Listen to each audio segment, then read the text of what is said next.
Hi and welcome. I'm Richard. And I'm Virginia. And we are YOLO RV Adventures. And we are going to do a recap of our recent cruise to Alaska.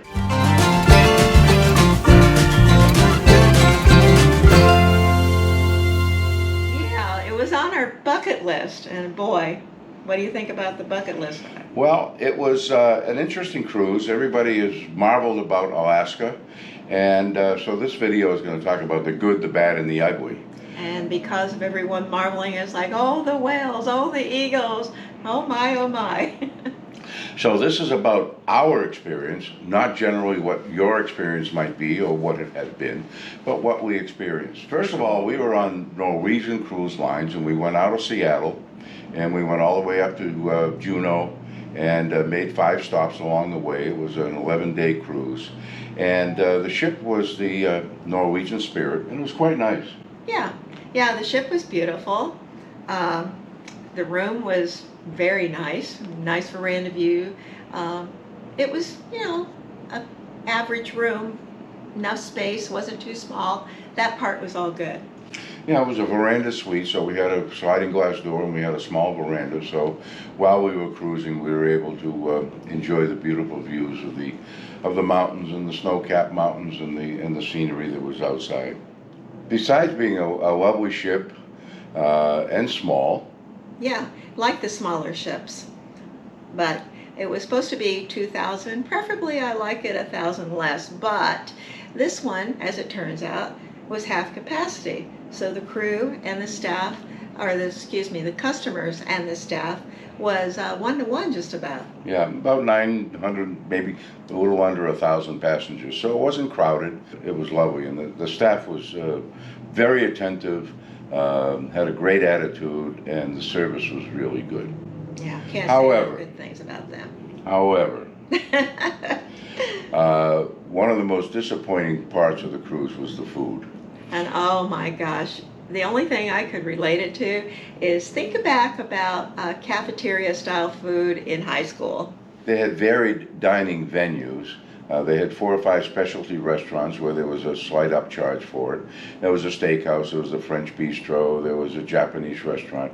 And those were all very, very good, both the food and the service. Yeah, at least when you bit into something, the flavor was as expected, and the room temperature or the temperature of the food was good. Yeah, the other general places to eat was the main dining room, which was a beautiful room in and of itself. But we had lunch there, it was disappointing. Then we had dinner there, it was disappointing, and we never went back. Yeah, unfortunately, it was more or less the buffet food, just replated. And we sort of had the same experience there. Again, the staff was just awesome, and the waitress did more, way above and beyond to make things right for us. But the poor service staff, they can't make it better. Yeah, and the other venue was the buffet, main buffet area, where they had very, very varied foods, very interesting dishes. However, as Virginia said, they weren't flavorful and they weren't hot. They were lukewarm at best. Breakfast was good. Yeah. Lunch was okay, and dinner was mediocre. I have to disagree on the lunch thing. It was kind of like a remake for the dinner. But there was a little cafe that we ate at where they had fabulous hamburgers, nice and juicy, well cooked, nicely seasoned. The hamburgers in the buffet area in the big dining area were like hockey pucks. And I'm not a big hamburger person, and I have to say on this cruise, I never enjoyed so many hamburgers in my life.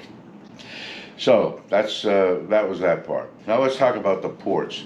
We went to 6 different ports, and the ports are depicted on the map that you see. And many of these ports were wilderness. Yeah, well, that's what you expect in Alaska. But I mean really wilderness. For instance, one of the ports was Icy Point Strait. And Icy Point was a port that was nothing there. And come to find out, as I was going on the zip line, which was awesome, by the way, it was newly designed for all of the ships coming in to offer some restaurants and some activity things to do. But it was kind of up and running, and like the, I guess the rope area for people to do an adventure on, and all of that needed to be repaired already. So, you know, it's got some growing pains. This port is only open when ships are in, and when ships aren't in, it's closed. Wi-Fi is almost non-existent. I had to do a Zoom call for business while I was there, and I really struggled to find a place that I was able to get a good enough signal to do it. Sitka is a wonderful place if you're a hiker and you are a kayaker or a fisher person. I guess we can't say fisherman anymore, but a fisher person, and so that's what that was for. As was many of the ports that we went to. Can I go back to Icy Strait? Icy Strait, to add, you know, I want all this not to be negative. Zip line was awesome. You take a tram all the way up, which was a adventure in itself, and then the zip line, you're standing up there patiently waiting. And I do have to say patience, because it takes a while to zip line and put everybody in the harnesses 6 at a time before you go on, and then you have to wait for the little harness to come back up and another 6 go. And at the time I was there, I would bet you they had 3 hours of customers waiting to take that zip line, but it was worth it, well worth it. I would suggest anybody do it again. Sitka was very interesting. We had a nice tour. We had a bus tour with a very informative bus driver, and we stopped at a number of places. One we stopped was an eagle sanctuary, which was a sanctuary for predator birds, and we did a video on that, and I'll put the link up above. Talk about up close and personal with an eagle. You'll never get that close of a view. Yeah, they had eagles and owls and so on. And these are eagles and owls and so on that are wounded, and they rehabilitate them. They retrain them to fly, and then they set them back off into the wilds. And so that was interesting. Unfortunately, there are a few, 1 or 2, that will never be released in the wild because they were too long in captivity. Same way for the bears. Yeah, they also had a bear. A bear rescue, and the bears, there's a law in Alaska that once a bear is in captivity, it cannot be released, so this becomes their retirement place. But that was interesting to see the bears really up close, and they're big. Yeah, they're big. We saw black bear, brown bears, and 3 of those bears, which were kind of in the brown tone area, were brought in as cubs because their mama, something happened to them. So their whole life will be there. If you like this video, please subscribe, give us some thumbs up, and leave a comment below. Now, there were two days that we're going to be on the water cruising, and one was in Glacier Bay. We got up to the Glacier Bay, and we were supposed to get very close to the glacier, but it turned out to be a disappointing day because it was too foggy, and the captain and the port pilot that was piloting recommended that we don't go any further. Yeah, that was a really sad day for all of us on the ship. And then we did another cruise day, and we went to Holcomb Bay in the fjords. We got pretty deep into there, but there was a lot of ice in the water. A lot of floating pieces, and again they decided that it was too dangerous to go in because there was fog rolling in, and they said by the time we get there the fog will be bad and it'll be very difficult when we get out. That one was a tough one for me to swallow on that day because as we were a lot further out, we would see a little bit of the white glaciers, you know, that maybe a few 1 to 3 feet above the water, and they were no bigger than maybe half a car length. And then as we get closer, it looks like somebody's throwing ice cubes in the water here and there. And the day was clear as could be. So we were doing this little 360 turnabout, and it was just basically seeing the grassy, mountainous terrain that we'd seen all along the cruise ship. And come to find out in a video that I looked at coming back home, we were just right around the corner. We literally had to go through a little island, and right there in the corner we would have seen the glacier. So that one, Anyway, the 2 highlights of the trip we'd like to talk about now, and one is Ketchikan. And Ketchikan is a wilderness area, and what we signed up for was a boat ride through the crabbing fields of Ketchikan in the bay. It was very interesting. We had a very good guide who explained everything. He was awesome. And then it was followed by a crab feast. Oh my God, that crab! I had wanted Alaskan crab this whole cruise. Finally, the real deal.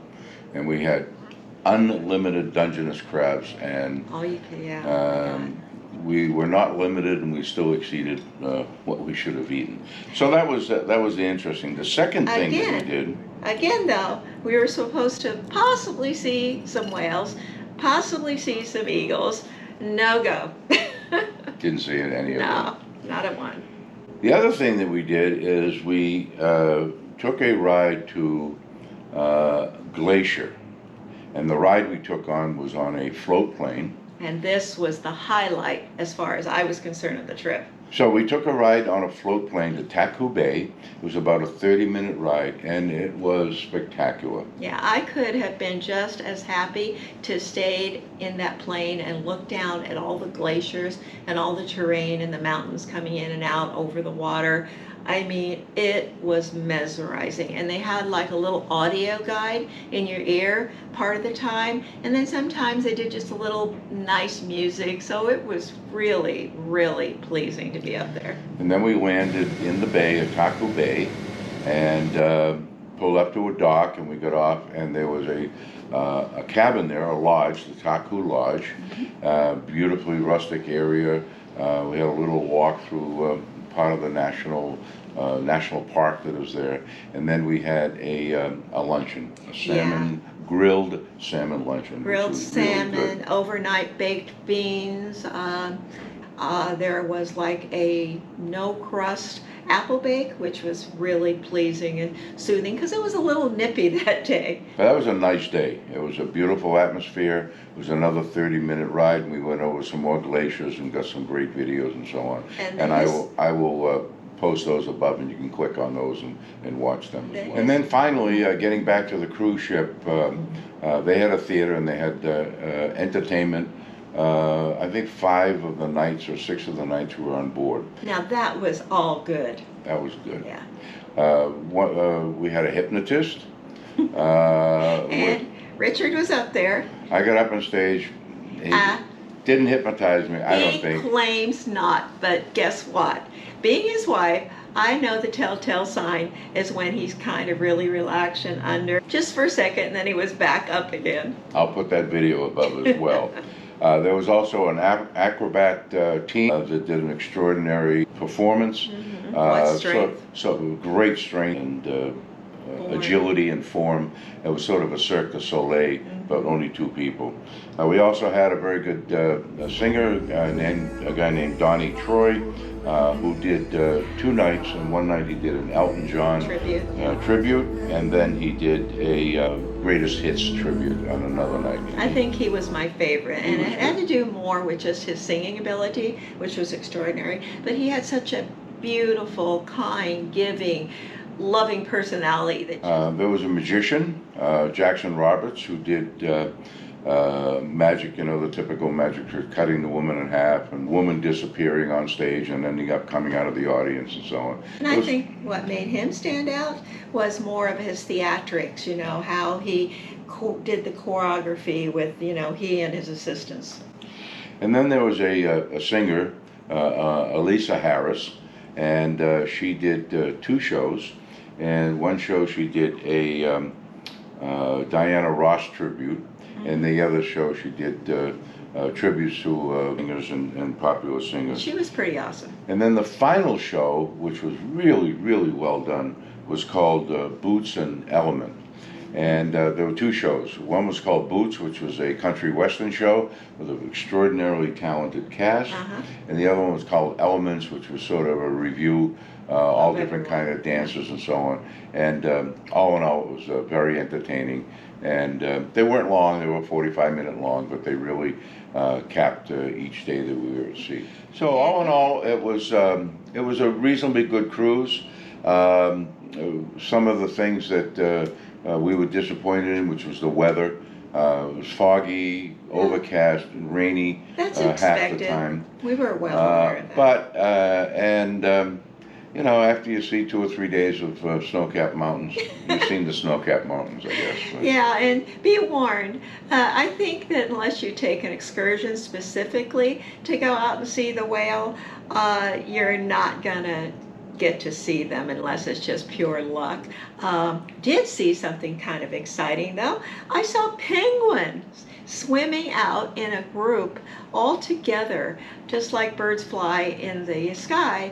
And I thought, my God, that can't be. And I zoomed in on my camera on the phone, and sure enough, it was black and white penguins. Pretty awesome. Anyway, so we did about 10 videos of the trip. If you click on the YOLO RV Adventure logo and then click on the bar at the top that says videos, you get a listing of all the videos of our Alaskan trip. There's also many videos on there. There's about 20 videos of our trip that we did, our 40-day honeymoon through Europe, a Viking cruise down the Danube River, and we hope that you'll follow that. Next coming up, we're planning a 4-month RV trip, 10,000 miles. 10,000 miles. We're going to go across the Gulf Coast through Alabama, Louisiana, Texas, Arizona to California, and then we're going to take a month to go from San Diego all the way up to Seattle along the Pacific Coast Highway and Big Sur and all the adventures there, and then across the northern border of the United States through North Dakota, Wisconsin, Minnesota, Wisconsin, Michigan, and back down. So be looking for that. If you haven't already done so, please subscribe and hit the notification bell, and you'll know when we put those videos up. And wait a minute, prior to that, for next summer, where are we going? Another cruise. The Grecian Islands. We're going to the Grecian Islands. We're going from Athens to Venice. We'll be in 4 or 5 different Greek islands. We'll be in Montenegro. We'll be in Dubrovnik, Croatia, and then up to Venice. So that's what to be looking forward to. And we're taking a different type of ship this time. We're taking the what? Silver Seas cruise, which is a high-end cruise. There's only 500 or 600 passengers on board, and hopefully the food will be better. Oh, we're praying the food. Eat less, but enjoy more. So thank you for watching, and we will see you on the road. On the road or at sea.